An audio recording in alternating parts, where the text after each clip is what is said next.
Hi, what's going on, class? Welcome to another lecture. We're still in chapter 9. Last video we talked about the method of equilibrium. We talked about stress transformation equations, and now we're going to get into Mohr's circle. You may have heard of this. Mohr's circle is another way that we can solve these types of problems, but particularly Mohr's circle, named after the guy who came up with the concept. It has to do with determining the principal stresses, which means a maximum, principal stress is a maximum normal stress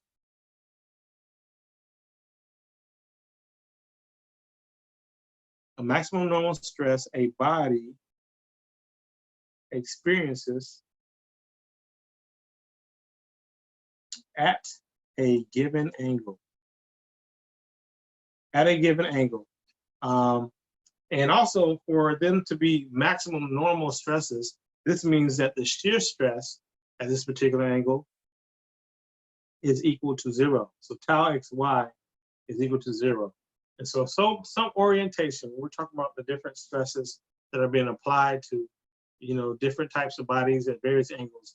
There is an angle where there is a maximum portion of stress in the x direction and a maximum stress in the y direction, and the shear stress at that particular angle is 0. So Mohr's circle is a way that we've been given to determine these things. And so what I'm about to walk you through is how to look at some of the problems in the presentations that we had before in previous problems, and use Mohr's circle draw Mohr's circle based on that, and actually use that to help us solve what we want to solve. And when it's all said and done, you'll be able to determine how convenient that is versus the method of equilibrium versus the stress transformation equations versus other things. So to get things going with the Mohr's circle, I believe it begins to talk about it in section 9.4. There are 4 things you need to know when you're drawing a Mohr's circle. Number 1, you need to know the center. We'll call that C.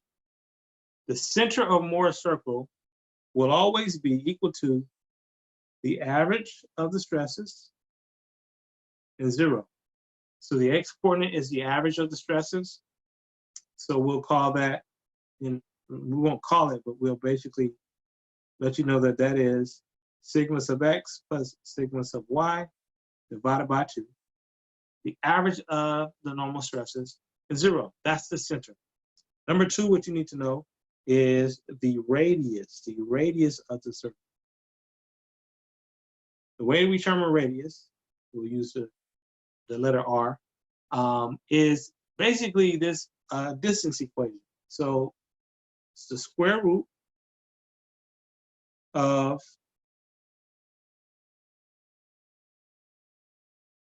first term under the square root under the radicals sigma sub x minus sigma sub y all over 2 squared plus tau xy that you are given, and that will give you the radius. It's the distance, basically the distance formula.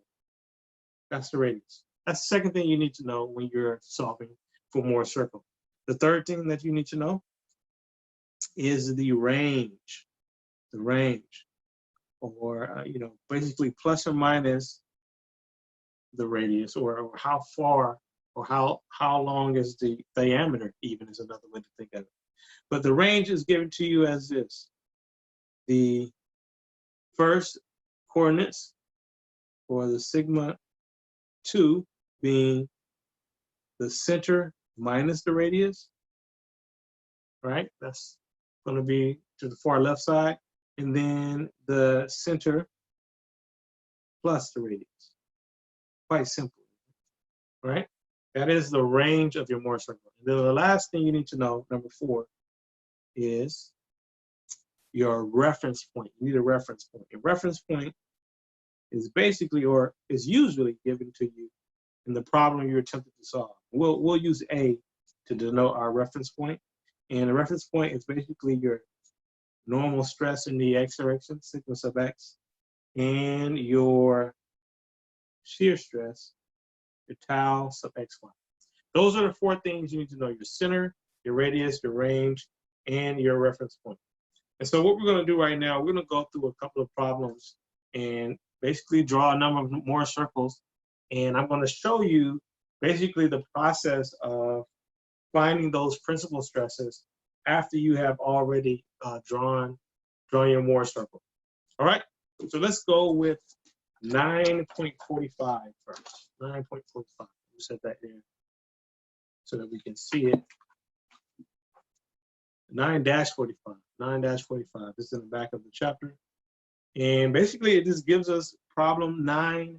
It's a problem that we've already done before, but it says, hey, solve this using Mohr's circle. Solve this using Mohr's circle. So the first thing we want to go ahead and do is find the values or the coordinates of those 4 items that I told you are very, very important.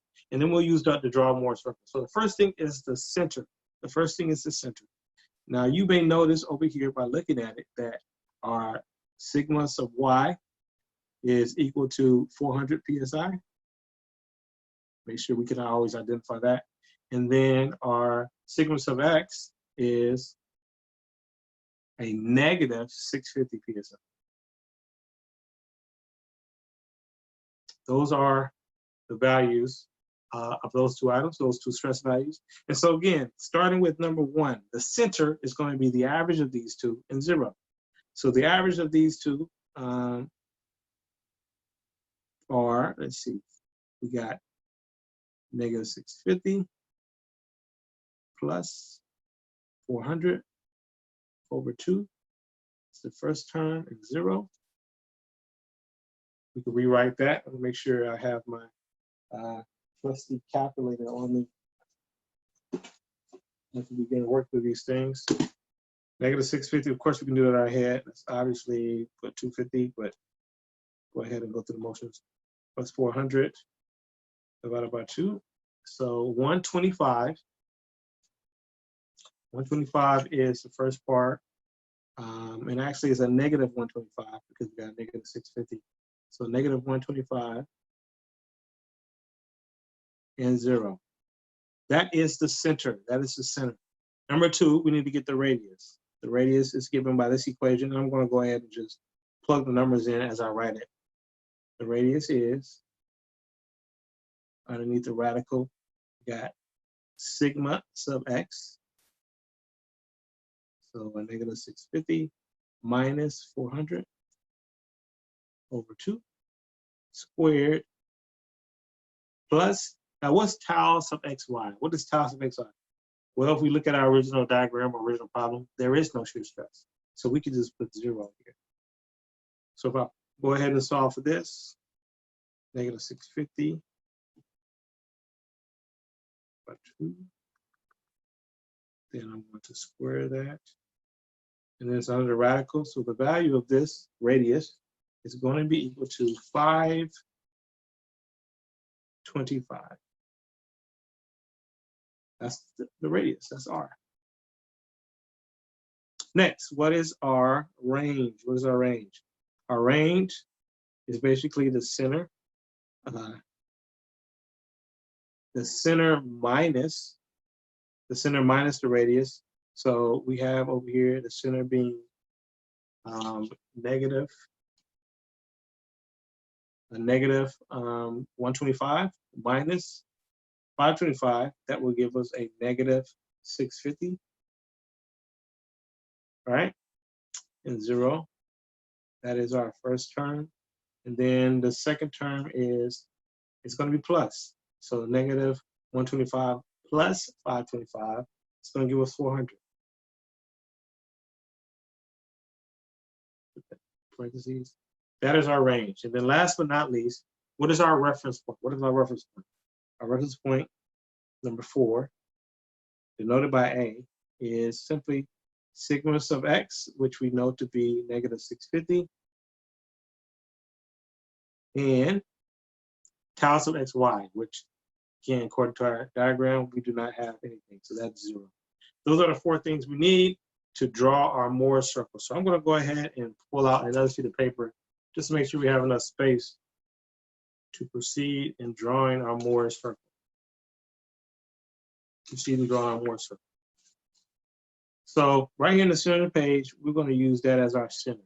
We know the center is, based on what we just determined, is a negative 125 and 0.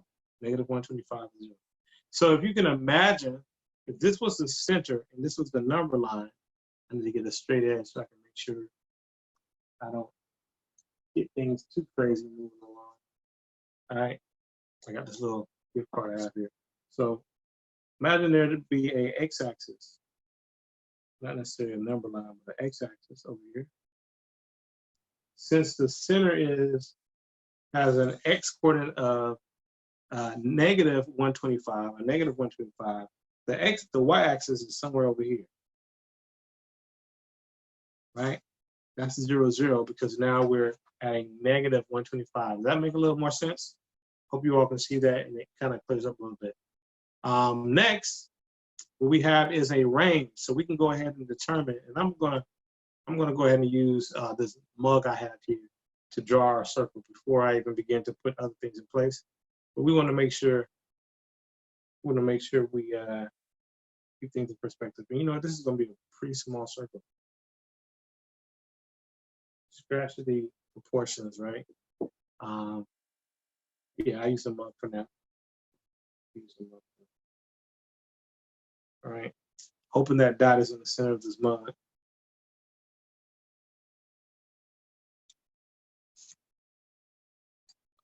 The only reason I'm drawing a circle first, because you got to have a nice clean circle, and I don't want to do it freehand.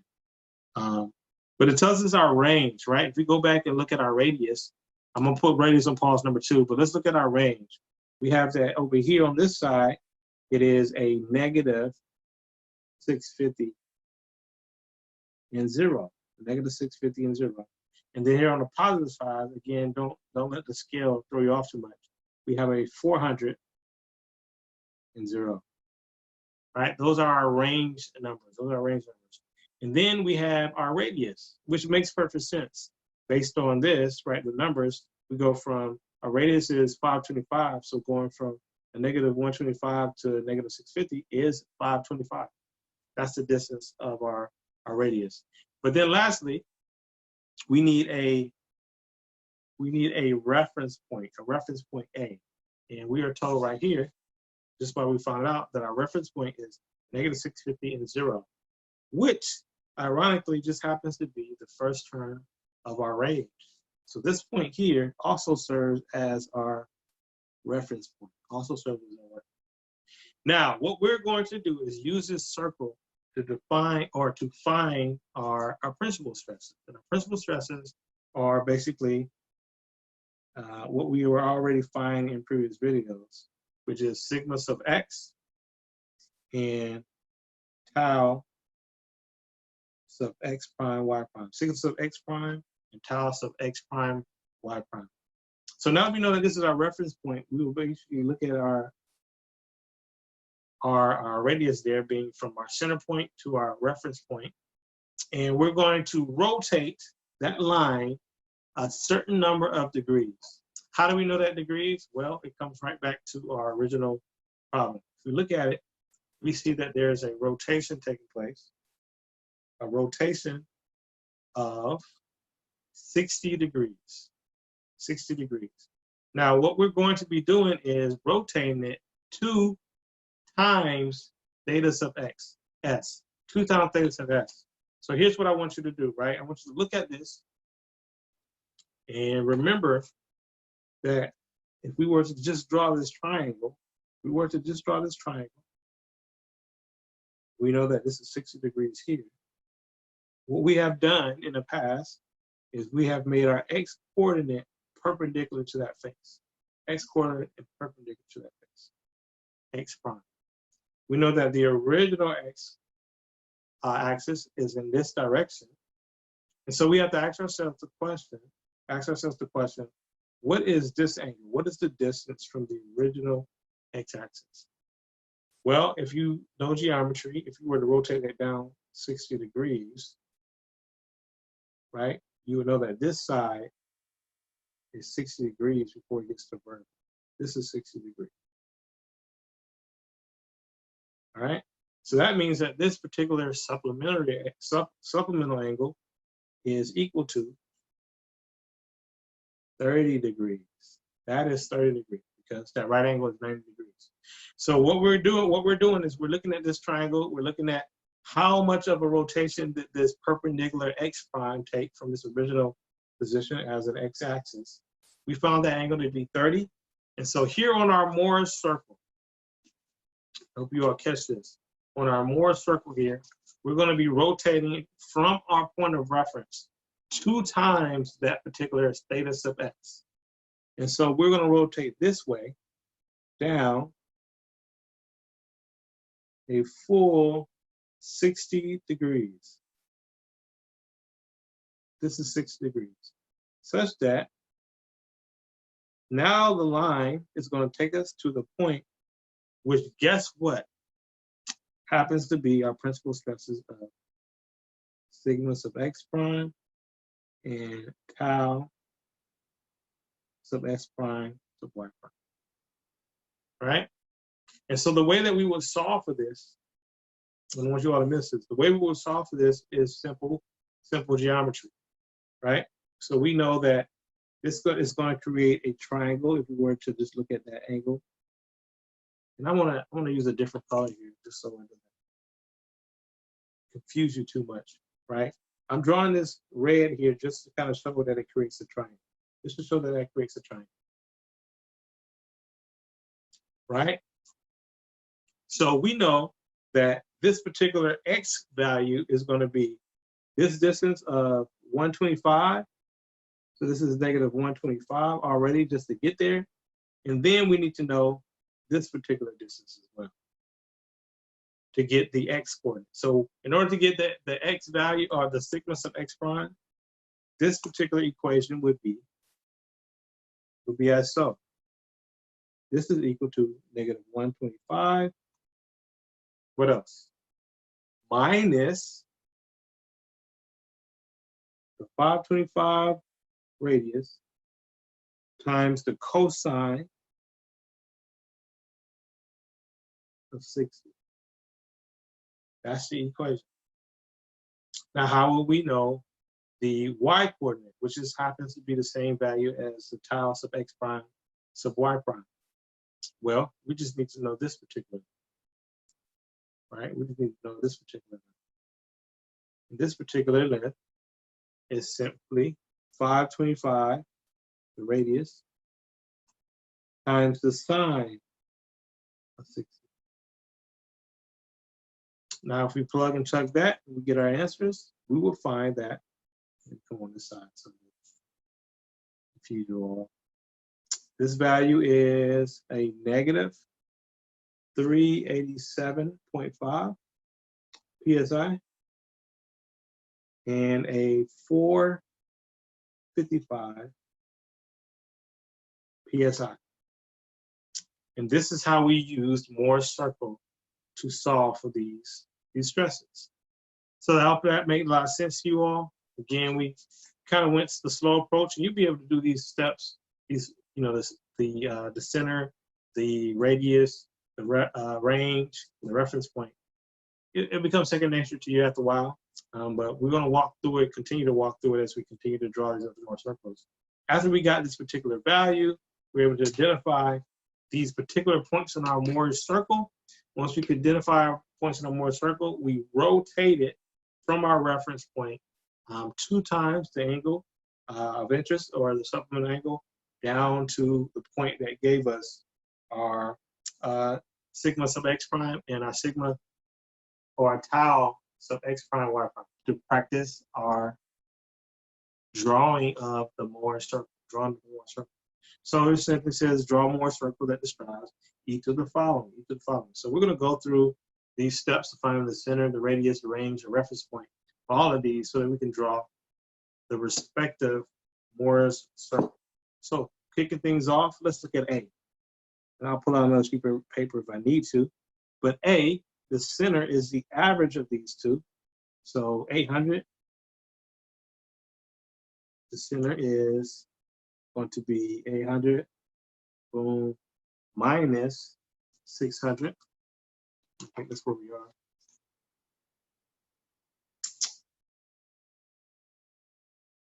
this.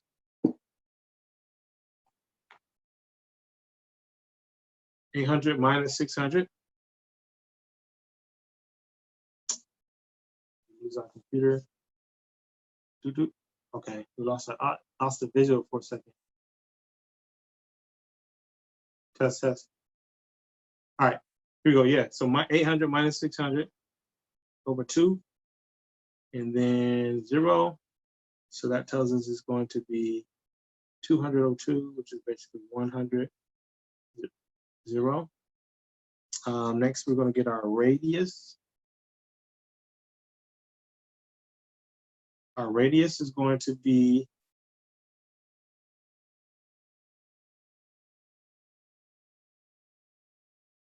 make sure I get this right. Sigma sub x, so 800 plus the 600.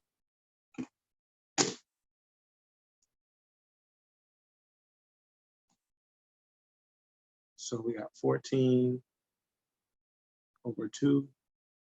This is going to be squared. For a, we don't have a tau xy, so we're going to just do with a 0 there. That's going to be 700 squared, and then the square root. So this is going to be a range of 700. That's where we are there. Our radius, I'm sorry, not a range. And then our range here, this is our range. It's basically going to be plus minus that 700. So on one hand, we'll have a range of a negative 600, 0, and the other side being a 800, 0. And then last but not least, a reference point. A reference point is just going to be our sigma sub x and a tau sub xy.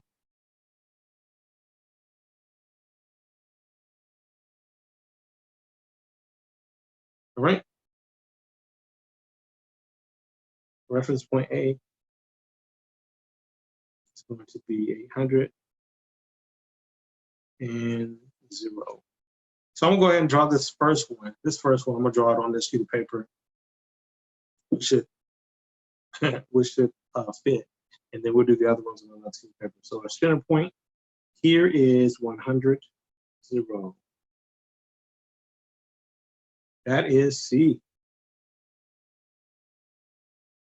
It always helps for me to go ahead and do an axis off of that center point when I'm drawing.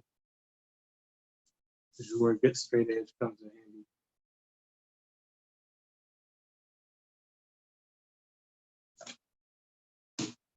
That is not the center point. So let me change that real quick. All right, I had to work that out really quick. The vertical axis is actually a little bit to the left of that because that's 100. It's still the center point, but we're gonna have to come over here to get the vertical axis. And so from there, we're gonna hopefully make that center point our center point of our circle. We'll do our best to get that in the center. Best we can. All right, draw my circle. And whenever Mohr did this, the guy who did this, he had a really steady hand. He pulled out a mug or something like this too. Oh, that's not bad. That's a nice little center point. Good stuff, good stuff. So that's our center point. So now we know our range over here on this side. We're gonna call this sigma sub 1. This is 800, 0. And then on this side, this is called sigma sub 2. By the way, this is a major and the minor. The major and the minor, major and minor. Over here, we got a negative 600. 1.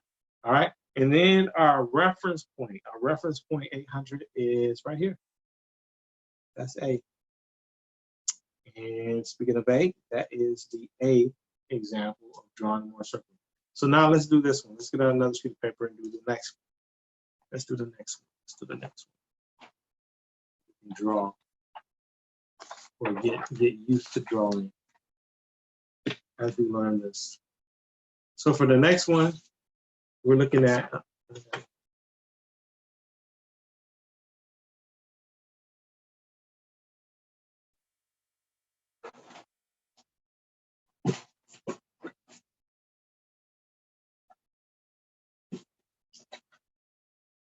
All right, gotta get another sheet of paper.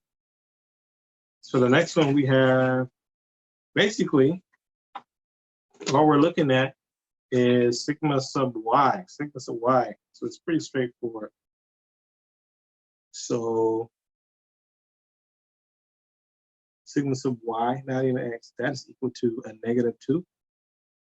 Sigma sub x, based on that, is 0. We don't have anything there. And sigma sub, or tau sub xy is also equal to 0. So if we were to make sure we understand our center in this case is going to be a -2 divided by 2. -2 divided by 2 is a -1 and a 0. Make sure you all getting the same thing as me. So -1 and a 0. Our range next, or our range, our reference radius. Our radius is going to be a 0 minus, or a plus 2 over 2 squared plus 0, and that is equal to a 1. Our radius is a 1. Our range should be quite easy to figure out. Our range is going to be a -2, 0 and a 0, 0. That's our range. And then our reference point, A, is just 0, 0. All right, so let's go ahead and get that center point going. Center point is -1, 0, -1, 0. And I think I may be able to do this one freehand. So -1, 0 is our center point. That's C. If I were to draw a horizontal axis there, and let's say that this was the vertical axis. So the circle of it would look something like this. So that the major would be 0, 0, sigma 1. The minor is -2, 0.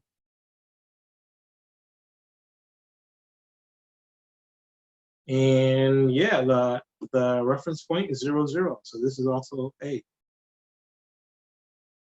That is the B, the second one we were asked to draw. All right, moving right along. Let's get this last one going. So C, and we're asked to draw the center point. Oh man, the center point is quite easy for this one. The center point for C is 0, 0. Because there's no sigma sub x and there's no sigma sub y. So the average is 0, and the average of 0 plus 0 is 0. And then R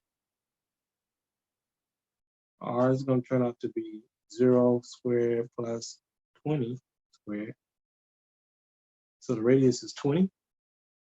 The range is basically going to be this radius plus or minus. So we're talking about -20, 0, and a +20, 0. And then lastly, a reference point. A reference point, just to remind you, is always going to be sigma sub x and tau sub xy. This doesn't even exist. That's 0. And the other one is 20. So we're talking 0 and 20. So now let's go ahead and draw this. Let's say the center is exactly what we know it to be, 0, 0. So that means that the x and y axes are going to intersect at that point, okay? Like we're tempted to do anyway in most cases. Let's go ahead and draw that here. And the vertical axis here.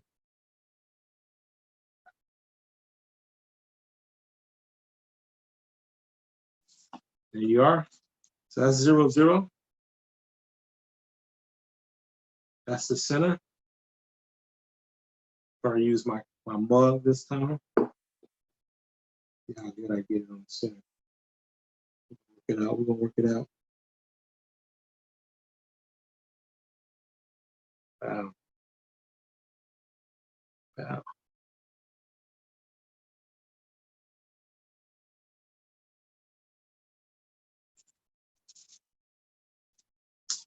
Look at that. Look at that. Right on the money. Right on the money. So here we go. We have our minor or major over here. Sigma sub 1 being 20 plus 20 and 0.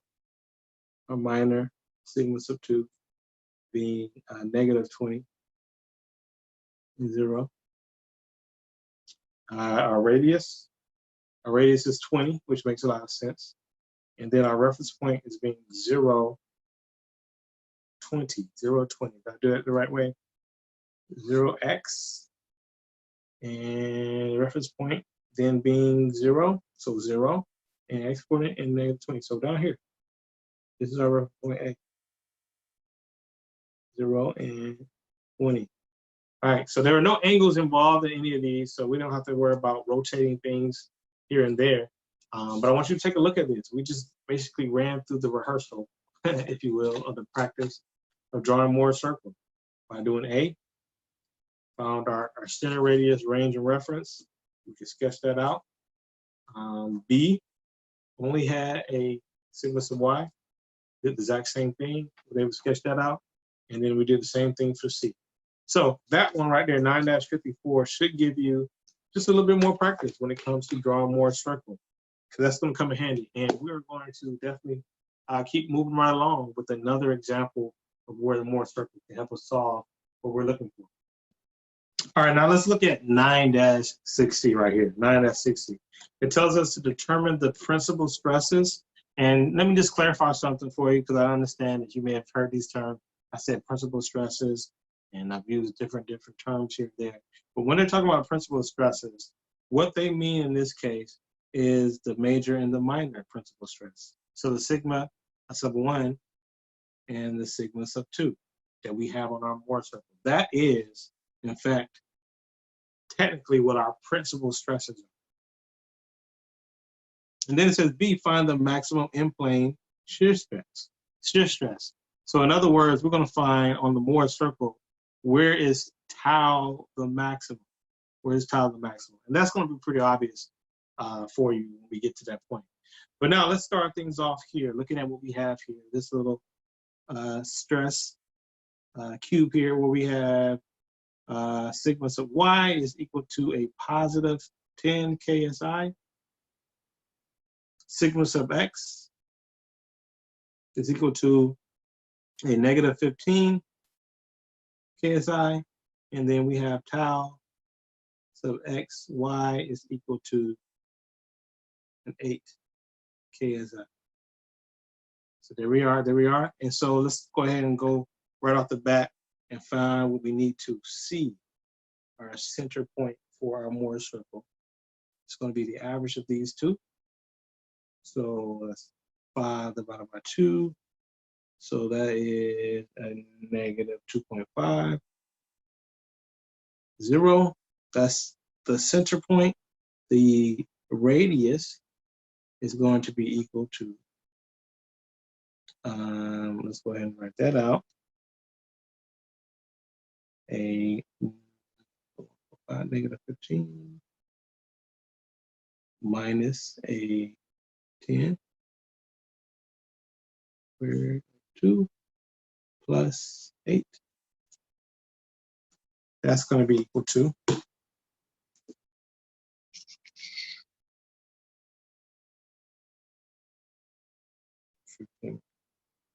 and this is square here as well.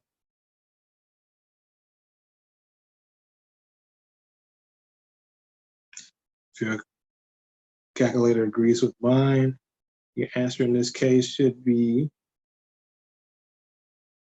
a 14.84. 14.84. That is the radius.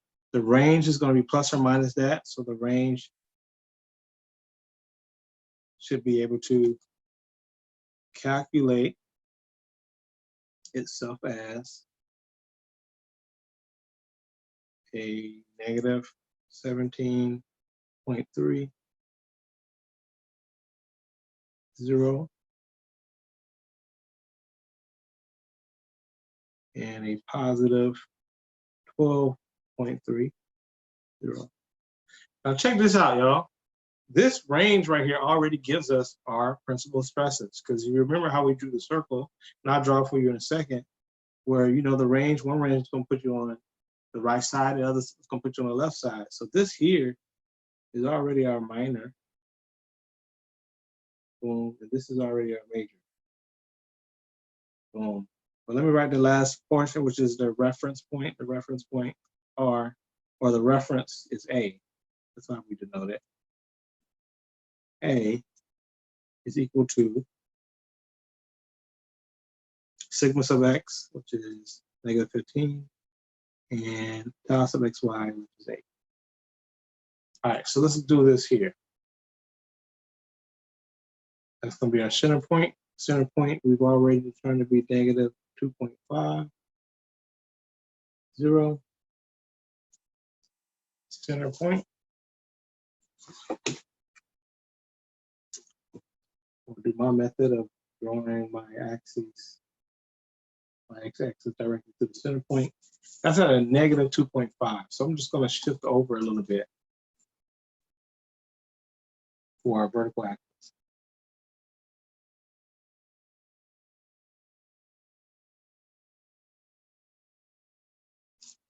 All right. Go ahead and draw my Mohr circle.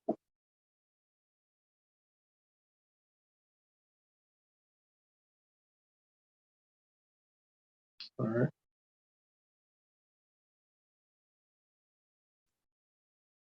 I think that's good.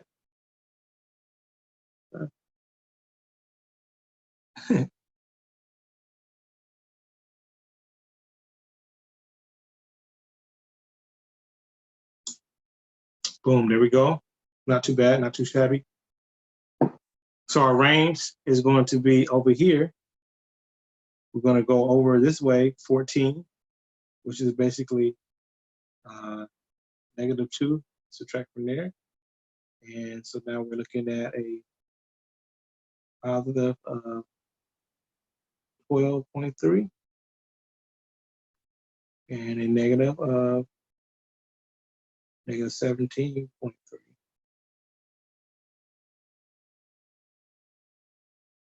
Then the reference point A is going to be negative 15, so somewhere over here, and a 8. So that's going to be right about here, our reference point A. Reference point A. That's negative 15, 8. That's our reference point A. Now, again, minor and major. All right, so major is sigma sub 1 here. And this is sigma sub 2. So to answer this first part of the question, we can easily say that for A, sigma sub 1 is equal to 12.3 KSI. And sigma sub 2 is equal to negative 17.3 KSI. There you go. So that's part A. And then part B, it says the maximum in-plane shear stress. So let's get this right. Let's get this.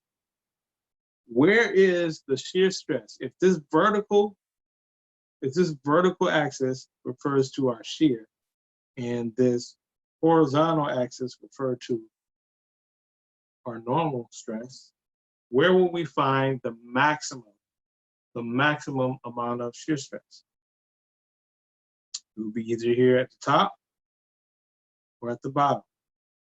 And the way most people draw the Mohr circle, and it depends on however you feel comfortable. A lot of people draw the bottom going down as positive. Some people say, okay, this is negative, and this is going to be positive. And in fact, I believe the book does so as well. So if that's the case, then basically we would want to know what is the lowest point on the circle to give us our maximum in-plane shear stress. What is this point right here? And if you look at it, really all that is the radius. All that is the radius. That's what this is. It's the radius. So this radius right here equates to what is axiom? The maximum in plane shear. The maximum in plane shear is equal to, in this case, 14.84 KSI. 18.84 KSI. So that answers the question here. But I'm not going to stop this yet because I want you all to notice something. I want you to be aware that this reference point, we didn't do too much with it, but this reference point, we're to draw a line from it to the center point, the negative 2.5 C. On this Mohr circle, we can recognize something. We know that this angle, going counterclockwise back to the x-axis is going to be equivalent to 2 times theta sub p. 2 times theta sub p. And then in this direction, going the counterclockwise direction, which a lot of times we refer to that as the positive direction, then that will be 2 times theta sub x. So get this, if we wanted to determine, let's just say we want to determine theta sub p, we could look at this triangle here, right? And say that the tangent, we're using tangent because we know this component, we know that component. But the tangent of 2 theta sub p is equal to 8, right? Theta is opposite over hypotenuse, opposite over adjacent. So 8, which is down over adjacent, which is, in this case, is 15, negative 15, but the distance from negative 2.5 to negative 15 is actually 12.5. You might look at that 15 and be tempted to put 15 there, but we start off at a negative 2.5, so that distance is 12.5. So this particular equation is what we could write as a truth based on this triangle. So if we go ahead and take the inverse tangent of both sides, we took the inverse tangent of both sides, we could come out by saying 2 times sigma p is equal to the inverse tangent of 8 over 12.5. Let me get that for you real quick.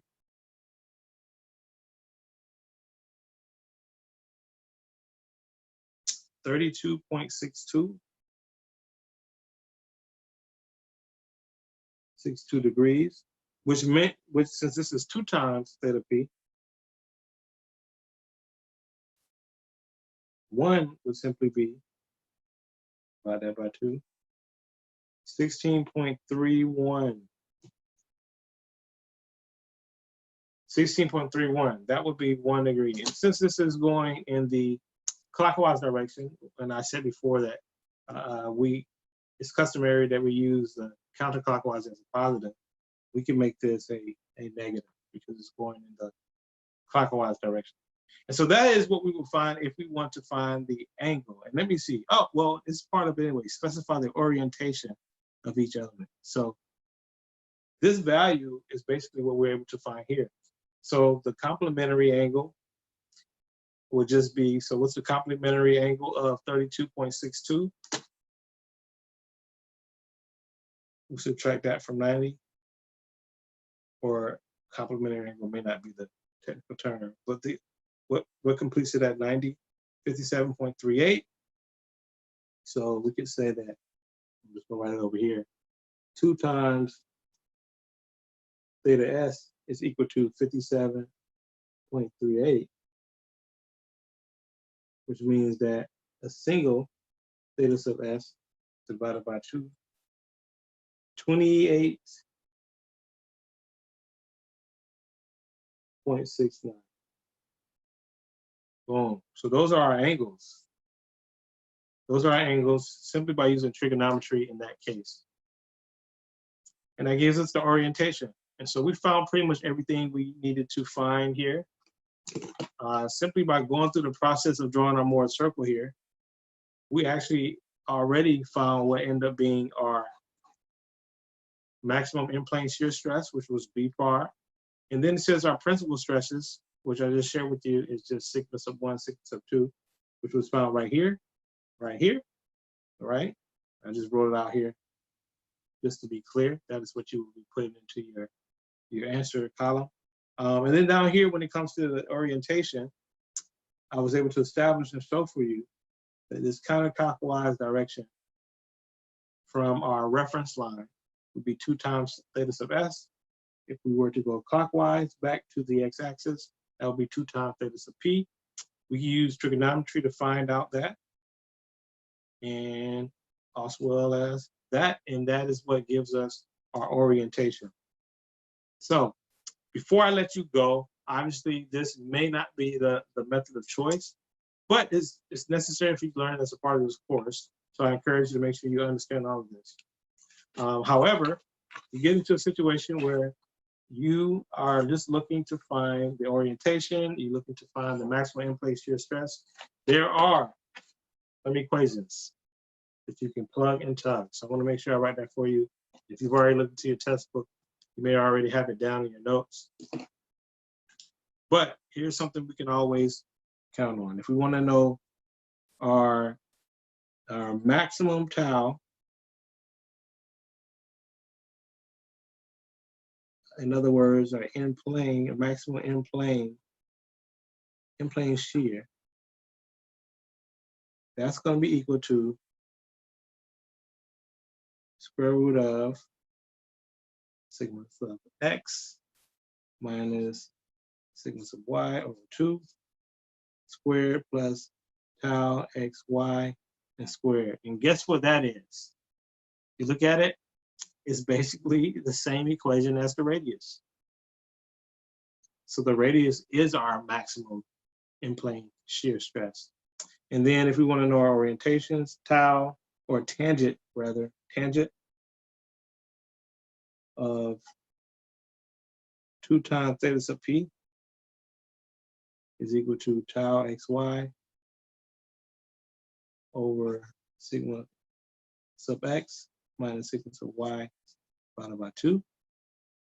And then if we want to know the other angle, tan sub 2 times theta sub s is equal to a negative sigma sub s minus sigma sub y divided by 2 all over tau sub xy. Those are some nice equations to keep in your toolbox. Like I said, is in the textbook as well. And that is a shorter way to just go ahead and do everything we did on Mohr circle. But again, it is necessary. It's part of the curriculum for you to understand how to go through Mohr circle for this particular class. I hope you were able to follow along with all of the methods we talked about, the equilibrium method, stress transformation equations, the Mohr circle in this particular lecture, as well as these equations which help you determine the orientation as well as the maximum in-plane shear stress. Hope you all got that. Go back and freeze, rewind, do what you need to do to make sure you understand the concepts, and all the best to your future assignments.